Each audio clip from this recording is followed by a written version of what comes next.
आज मैं आपको कद्रू और विनीता की कहानी सुनाने जा रहा हूँ। यह कथा महाभारत के आदि पर्व में आती है। कद्रू और विनीता दक्ष प्रजापति की पुत्रियां थी और दोनों कश्यप ऋषि को ब्याही थी। एक बार कश्यप मुनि ने प्रसन्न होकर अपनी दोनों पत्नियों से वरदान मांगने को कहा।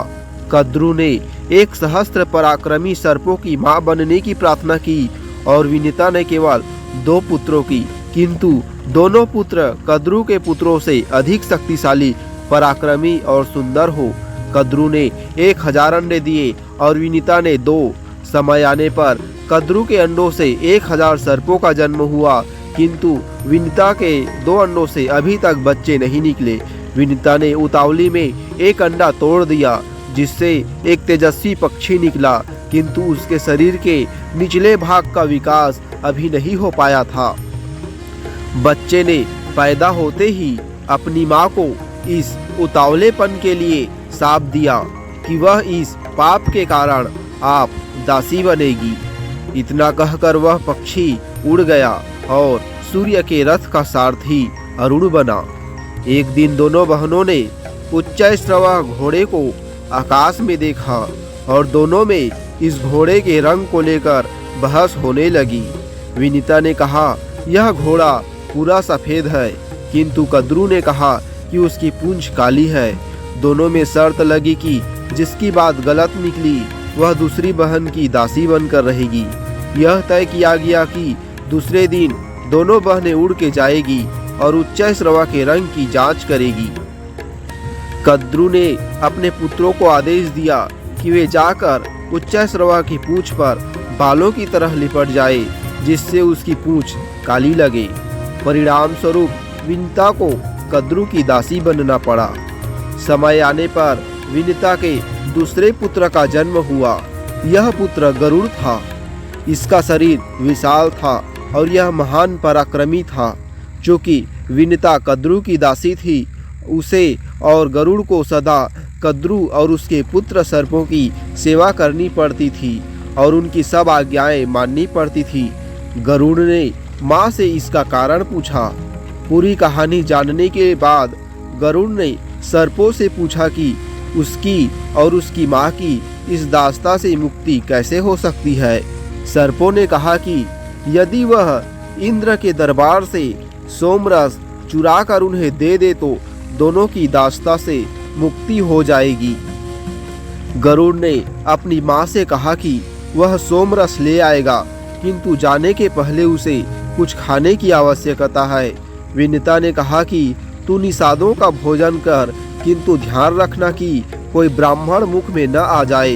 विनीता ने बताया कि ब्राह्मण के मुख में आते ही उसके कंठ में भयानक कष्ट होगा और तब उसे उस ब्राह्मण को तुरंत मुक्त कर देना होगा, नहीं तो वह अपने शाप से उसे नष्ट कर देगा। गरुड़ जब निषादों को निगल रहा था, उसके कंठ में भयानक जलन और पीड़ा हुई।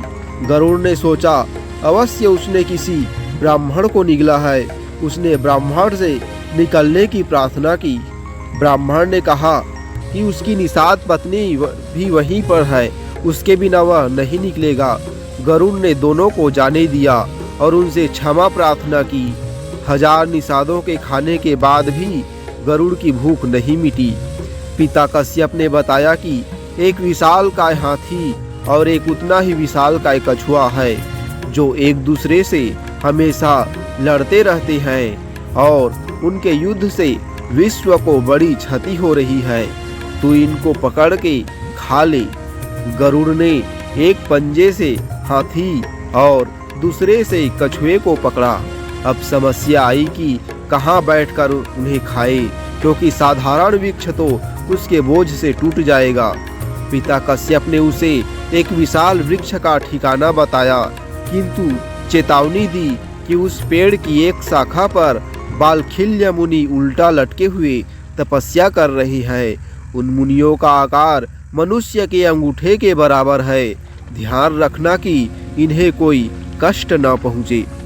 जहाँ गरुड़ उस पेड़ की एक शाखा पर बैठा, गरुड़, हाथी और कछुए के सम्मिलित भार से वह शाखा टूटने लगी।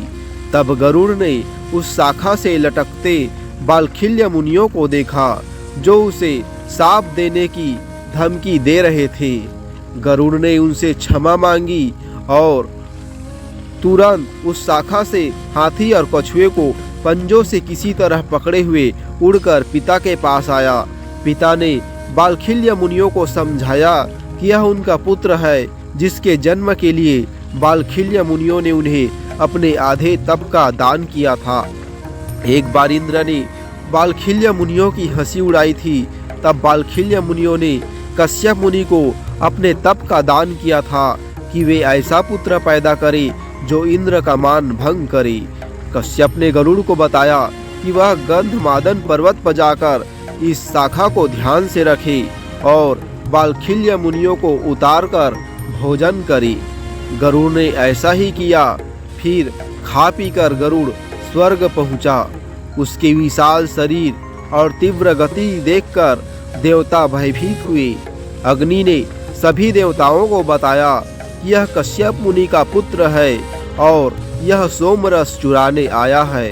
देवताओं के सारे अस्त्र शस्त्र उसके आगे व्यर्थ हुए और गरुड़ सोमरस के पात्र तक पहुंच गया। एक विशाल गोलाकार पात्र था जिसके ऊपर वैसा ही एक पात्र उल्टा रखा था। दोनों पात्रों के बीच एक तीखे दांतों वाला आरा तीव्र गति से घूम रहा था। सोमरस का पात्र नीचे वाले पात्र में था। गरुड़ ने सूक्ष्म वेश धारण कर बड़ी कुशलता से उस पात्र को निकाल लिया। जब इंद्र ने यह देखा, उन्होंने गरुड़ की प्रार्थना की। गरुड़ ने उन्हें पूरी कहानी बताई। इंद्र ने गरुड़ से अनुरोध किया कि वह नागों से कहे कि वे सोमरस पान करने के पूर्व स्नान करें। यह बात गरुड़ ने मान ली। गरुड़ ने सोमरस नागों को दिया और उनसे कहा कि पान के पूर्व स्नान करें। जब नागगण स्नान करने गए, इंद्र वह पात्र लेकर स्वर्ग चले गए। इस प्रकार विनिता और गरुड़ को दास्ता से मुक्ति मिली, किंतु नागों को सोमरस नहीं मिला।